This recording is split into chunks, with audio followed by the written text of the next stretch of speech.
Hello students, welcome back to my channel. कैसे हैं आप सभी? I hope you all are good. So आज का सेशन रहेगा आपका session 8, internet security of unit 4 web application and security का। तो इस यूनिट में, इस सेशन में हम लोग कवर करने वाले हैं दीज सब टॉपिक्स। तो चलिए स्टार्ट करते हैं। Your first topic is internet security. आप सभी इससे, इंटरनेट सिक्योरिटी से फेमिलियर हैं। Internet security is a branch of computer security specifically related to the internet, involving browser security but also network security, right? Computer security में browser security के साथ साथ आपका नेटवर्क सिक्योरिटी भी इन्वॉल्व रहता है। इसका ऑब्जेक्टिव क्या होता है इस सिक्योरिटी का?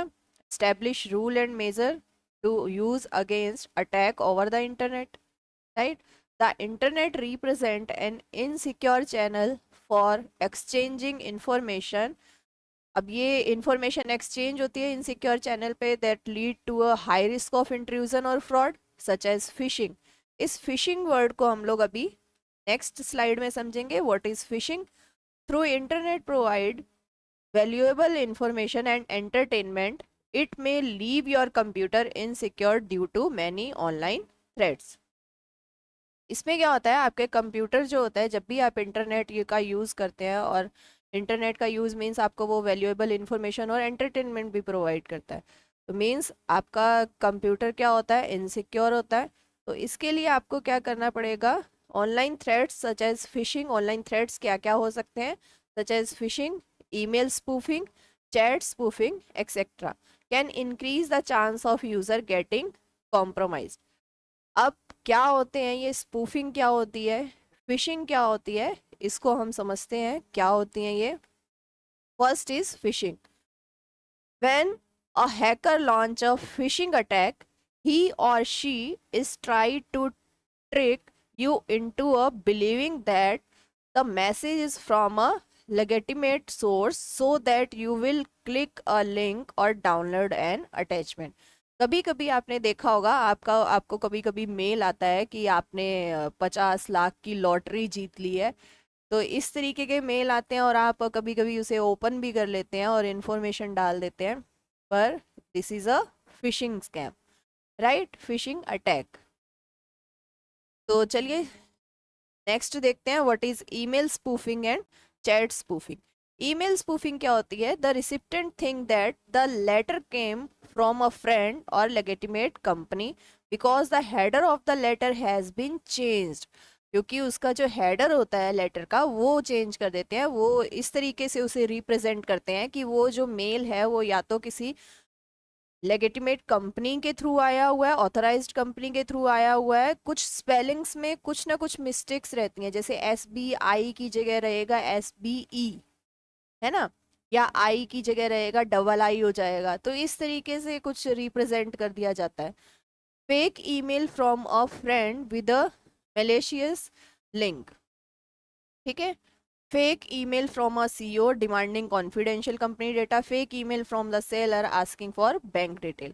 तो कुछ आपके ऑथराइज जो फ्रेंड्स हैं, आपकी जो कंपनीज हैं, उनके थ्रू क्या होगा, उसमें कुछ चेंजेस रहेंगे, और इस तरीके से आपको मेल जो है वो आपको रिसीव होता है आपके मेल जो इनबॉक्स में। तो आप सोचते हैं कि आपके उस फ्रेंड ने भेजा है या उस कंपनी ने भेजा है, लेकिन जो हेडर होता है वो चेंज होता है, और बाकी जो होता है वो कहाँ से होता है? फ्रॉड के थ्रू होता है, ठीक है? तो इस तरीके से आप उसमें फंस जाते हैं, और आप अपने उसमें बैंक डिटेल, कई कई जो यूज़र होते हैं वो उसमें अपनी bank detail, personal information fill कर देते हैं। ऐसा हमें नहीं करना है, राइट? तो कुछ प्रैक्टिस है, best practice for internet security की, क्या क्या हमें जो गाइडलाइंस हैं वो ध्यान में रखनी चाहिए ताकि हम इस फ्रॉड से जो बच सके। तो क्या क्या गाइडलाइंस है जो हमें इसमें ध्यान में रखनी है? चलिए देखते हैं क्या क्या गाइडलाइंस हैं। First is keep the length of the password at least 12 to 14 character if permitted. आपके जो पासवर्ड की लेंथ है वो 12 से 14 करेक्टर की होनी चाहिए, मिनिमम आप 8 करेक्टर भी रख सकते हैं।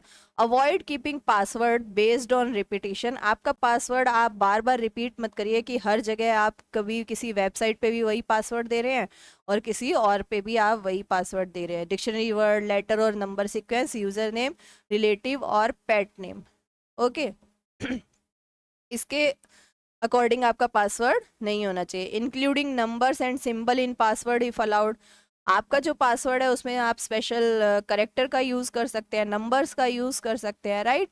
आप कैपिटल लेटर का यूज़ करेंगे, लोअर केस लेटर का यूज़ करेंगे। Avoid using the same password for multiple site or purpose, ये हम पहले ही डिस्कस कर चुके हैं। Avoid using something that the public or workmate know use strongly like or dislike, आप ऐसा पासवर्ड बिल्कुल मत रखिए कि आपके जो जानने वाले हैं उनको पता हो कि आपकी लाइक डिसलाइक क्या है, ठीक है। बर्थ ऑफ डेट पासवर्ड कभी नहीं होना चाहिए। Use random password generate if possible, आप एक रैंडम जनरेट पासवर्ड जनरेट का भी यूज कर सकते हैं। Example for a strong password this one, अब इसको कोई भी क्या होता है डिटेक्ट नहीं कर सकता है। अब स्ट्रॉन्ग पासवर्ड जनरेट करने के लिए क्या होता है, एक साइट भी होती है, आप उसका भी यूज कर सकते हैं। उस साइट का नाम क्या है, www.strongpasswordgenerator.org, आप इस साइट का भी यूज करके क्या कर सकते हैं, पासवर्ड जनरेट कर सकते हैं, ठीक है। That can generate random strong password. आप एनक्रिप्शन सॉफ्टवेयर का भी यूज कर सकते हैं to protect your data from unauthorised user. Encryption जो सॉफ्टवेयर होते हैं मोस्टली आपके जो ऑपरेटिंग सिस्टम होते हैं उसी के साथ इंस्टॉल्ड रहते हैं। नेक्स्ट है keeping your user name and password private, आप सभी को पता है। Registering with website, that is अगर आप उसी जैसे रजिस्टर कर रहे हैं वेबसाइट के तो आप रीड करेंगे उसकी प्राइवेसी स्टेटमेंट्स और policy when ever you register with a website. Do not share personal information, website require you to fill out forms containing fields such as name, gender, age, email address and but आप क्या करेंगे, सिर्फ उसी site को ये provide करेंगे अपनी information जो ऑथेंटिकेट है, right. Next one is secure transaction. Secure transaction, if you are using online shopping or transaction, website even store you credit card, online banking information such as your credit card number, account detail, this information can be tracked, है ना, and used by unauthorised user known as hackers to misuse this information. आपको क्या करना है कि जब भी आप ये इंफॉर्मेशन फिल करते हैं वहां पे आपको एक वर्चुअल कीबोर्ड दिया होता है जिसका आपको यूज करना है, right. Use antivirus and anti spyware software, आप एंटीवायरस का यूज कर सकते हैं। एंटीवायरस जैसे आप नॉर्टन का यूज कर सकते हैं, आप उसके अंदर मैकफे का कोई भी whatever antivirus you have आप उसका यूज कर सकते हैं। Computers are prone to attack from software known as malware that could harm your computer. Malware track browsing behavior or transmit personal data from your computer. Programs such as keyloggers could be installed on your computer. तो कुछ personal data जब भी आप इस तरीके की sites का या किसी का भी यूज़ करते हैं तो आपके उसके साथ एक हैकर्स होते हैं, वो की लॉगर्स वो इंस्टॉल कर देते हैं। वो क्या ट्रैक करता है, और every key that is pressed on the keyboard to unauthorised user, तो एवरी की स्टॉक जो होता है उसे रिकॉर्ड करते हैं। इसीलिए हमें क्या यूज करना चाहिए, जब भी हम ऑनलाइन ट्रांजेक्शन करें आप वर्चुअल कीबोर्ड का यूज कर सकते हैं। Do not immediately respond to mail from unknown source, it may be fake mail trying to gather information, personal information such as your bank details and home address, है ना। तो आप ये पहले इंश्योर करें कि जो मेल है वो एक ऑथराइज्ड जो कंपनी है उसके थ्रू होनी चाहिए। Clear browser cookies frequently, cookies are, अब कुकीज क्या होती हैं, cookies are program that are created on your local computer when you visit website. आपने देखा होगा जब भी आप किसी वेबसाइट को विजिट करते हैं और आपने वहाँ कोई फॉर्म फिलअप किया है, तो जब भी आप दोबारा उस वेबसाइट पे जाएंगे और अपने इंफॉर्मेशन फिल करेंगे तो वहाँ पे आपने देखा होगा कि वो पहले से ही, जैसे आपने लेटर ए डाला तो आपका अगर पहले से ही नेम वहाँ पे आपने रजिस्टर कर रखा है तो वो आपका नेम वहाँ सजेस्ट कर देगा। Through cookies are mean for storing data based on your activity performed during your earlier visits, such as logon detail, है ना, detail of shopping cart, visited pages in a website. They could also be tracked by unauthorized users. So हमें इसीलिए हमें क्या करना चाहिए, time to time हमें अपनी जो ब्राउज़र कुकीज़ है उन्हें फ्रिक्वेंटली रिमूव करते रहना चाहिए. अब ये कैसे किया जाता है वो हम नेक्स्ट स्लाइड में देखेंगे. ठीक है. इंस्टॉल फायरवॉल्स, ये ऑलरेडी आपके जो ऑपरेटिंग सिस्टम्स होते हैं लाइनेक्स विंडोज़ इनके साथ ऑलरेडी इंस्टॉल्ड होते हैं. फायरवॉल्स कुड बी सॉफ्टवेयर और hardware, can assist in keeping a computer and a network secure. Firewalls analyze the network traffic and determine if the traffic should not be allowed or not. आपका जो उसमें से ये verify करेगा, अगर firewalls install होता है तो वो ये वेरीफाई करेगा कि कौन सा ट्रैफिक नेटवर्क ट्रैफिक को अलाउ करना है और कौन से को नहीं करना है. ठीक है. तो ये आपके ऑपरेटिंग सिस्टम के साथ बाय डिफॉल्ट रहता है installed. Never install software from unknown sources, ये सभी को पता है. रिमूव अनवांटेड और अननोन सॉफ्टवेयर एप्लीकेशन. आप कभी कभी देखते हैं कि आपके फ़ोन में या आपके कंप्यूटर में कुछ ऐसी एप्लीकेशन इंस्टॉल हो गई हैं जो आपने कभी की ही नहीं है, तो आपको उसे क्या करना है, रिमूव करना है. राइट.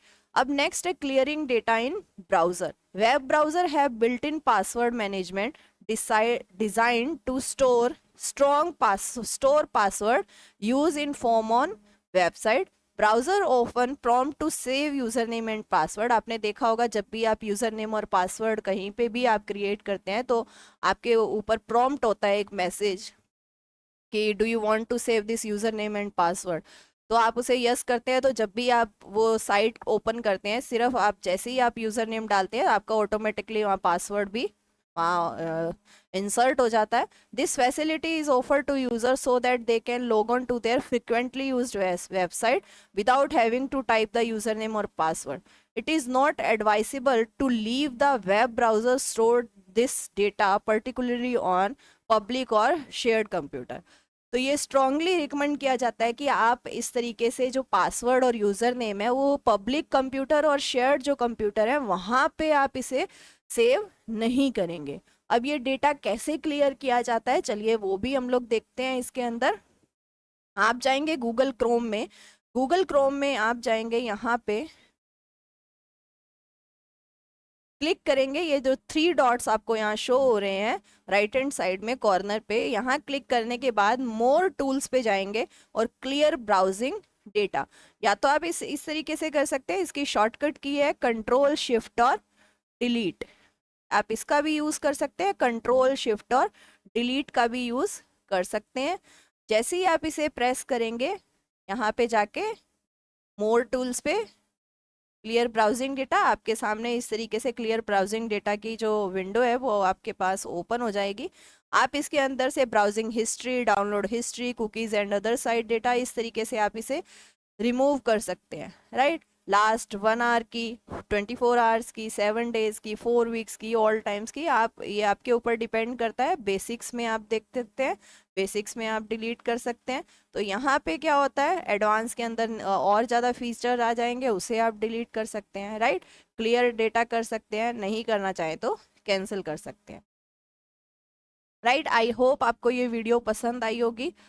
अगर आपको वो ये वीडियो मेरी पसंद आई है तो आप लाइक शेयर सब्सक्राइब कर सकते हैं. मिलते हैं एक नेक्स्ट वीडियो में एक नए टॉपिक के साथ. तब तक के लिए कीप वॉचिंग, कीप लर्निंग.